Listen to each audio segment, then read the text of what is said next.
اعوذ باللہ من الشیطان الرجیم بسم اللہ الرحمن الرحیم وَإِذَا مَسَّ الْإِنسَانَ الضُّرُّ دَعَانَا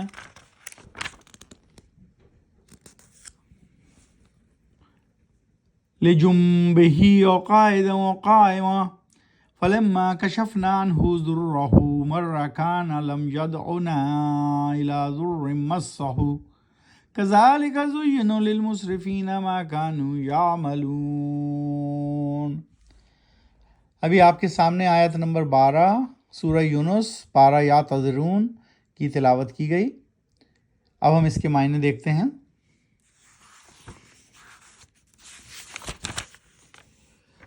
اور جب چھوتی ہے یعنی پہنچتی ہے انسان کو تکلیف تو پکارتا ہے ہم کو لیٹے ہوئے پہلو کے بل یا بیٹھ کر یا کھڑے ہو کر ہر حالت میں، پھر جب ٹال دیتے ہیں ہم اس پر سے اس کی مصیبت تو گزر جاتا ہے وہ اس طرح جیسے کہ اس نے پکارا ہی نہ تھا۔ اس نے ہم کو مصیبت کے وقت جو پہنچی تھی مصیبت اسے اس طرح خوشنما بنا دیے گئے ہیں حد سے گزرنے والوں کے لیے جو اعمال یا کرتوت جو وہ کرتے ہیں۔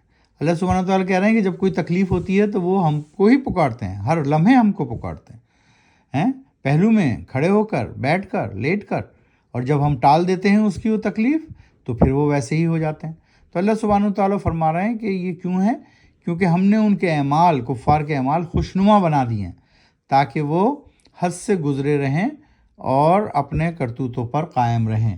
کیوں؟ اللہ سبحانہ وتعالیٰ کہہ رہے ہیں کہ ہم ان کو اس کے اعمال کا بدلہ ضرور دیں گے۔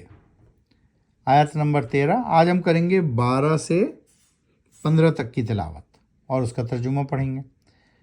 آیت نمبر 13 وَلَقَدْ أَهْلَكْنَا الْقُرُونَ مِنْ قَبْلِكُمْ لَمَّا ظَلَمُوا وَجَاءَتْهُمْ رُسُلُهُم بِالْبَيِّنَاتِ وَمَا كَانُوا لِيُؤْمِنُوا كَذَلِكَ نَجْزِي الْقَوْمَ الْمُجْرِمِينَ۔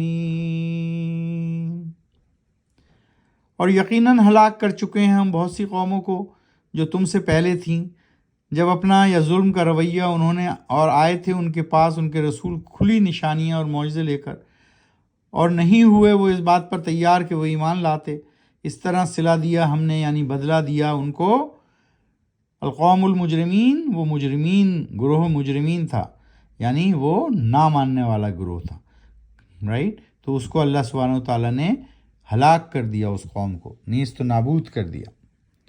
آیت نمبر 14 سورہ کون سی ہے؟ سورہ یونس۔ کون سی صورت ہے؟ 10ویں صورت۔ پارہ کون سا ہے؟ 11واں، یا تذرون۔ آیت نمبر 14 ثم جعلناک خلائف فی الارض من بعدہم لننظر کیف تعملون۔ اور پھر بنایا ہم نے خلیفہ یعنی جانشین تم کو زمین میں ان قوموں کی ہلاکت کے بعد تاکہ دیکھیں ہم کہ تم کیسے عمل کرتے ہو۔ پھر ان قوموں کو ہلاک کرنے کے بعد دوسری قومیں اللہ سبحانہ وتعالیٰ نے پیدا کر دیں اور ان کو جانشین بنایا، خلیفہ بنایا۔ اب اللہ سبحانہ وتعالیٰ کہہ رہے ہیں کہ اب ہم دیکھتے ہیں تم کیسے عمل کرتے ہو۔ آیت نمبر 15 وَإِذَا تُتْلَىٰ عَلَيْهِمْ آيَاتُنَا بَيِّنَاتٍ قَالَ الَّذِينَ لَا يَرْجُونَ لِقَاءَنَا بِقُرْآنٍ غَيْرِ هَٰذَا أَوْ بَدِّلْهُ قُلْ مَا يَكُونُ لِي أَنْ أُبَدِّلَهُ مِنْ تِلْقَاءِ نَفْسِي إِنْ أَتَّبِعُ إِلَّا مَا يُوحَىٰ إِلَيَّ إِنِّي أَخَافُ إِنْ عَصَيْتُ رَبِّي عَذَابَ يَوْمٍ عَظِيمٍ۔ اور جب پڑھ کر سنائی جاتی ہیں ان کو آیات ہماری جو بہت واضح ہیں تو کہتے ہیں وہ لوگ جو نہیں خیال کرتے اللہ سے ملاقات کا، یعنی جو آخرت پر یقین نہیں رکھتے، اللہ پر یقین نہیں رکھتے، وہ کیا کہتے ہیں؟ لاؤ کوئی اور قرآن علاوہ اس قرآن کے، یا بدل دو تم اس قرآن کو ہماری مرضی کے مطابق۔ کہو اے نبی صلی اللہ علیہ وآلہ وسلم، نہیں ہے اختیار میرا کہ یہ میں کروں اس میں قرآن میں کوئی تبدیلی اپنی طرف سے، میں اتباع یعنی پیروی کرتا ہوں مگر اس وحی کی جو بھیجی جاتی ہے میری طرف۔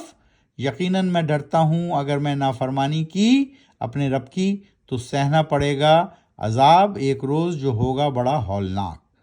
اللہ سبحانہ وتعالیٰ نے جب کفار یہ باتیں کرتے تھے حضور اکرم صلی اللہ علیہ وسلم سے کہ تم کوئی اور قرآن لاؤ یا اس قرآن کو ہماری مرضی کے مطابق کر دو، تو اللہ سبحانہ وتعالیٰ نے حضور اکرم صلی اللہ علیہ وسلم کو فرمایا کہ تم اس طرح کہہ کے ان کو جواب دو کہ میں اس میں کوئی تحریف نہیں کر سکتا، میں اس میں کوئی تبدیلی نہیں کر سکتا اپنی طرف سے، میں صرف پیروی کرتا ہوں اس وحی کی جو اللہ سبحانہ وتعالیٰ نے میری طرف بھیجی ہے۔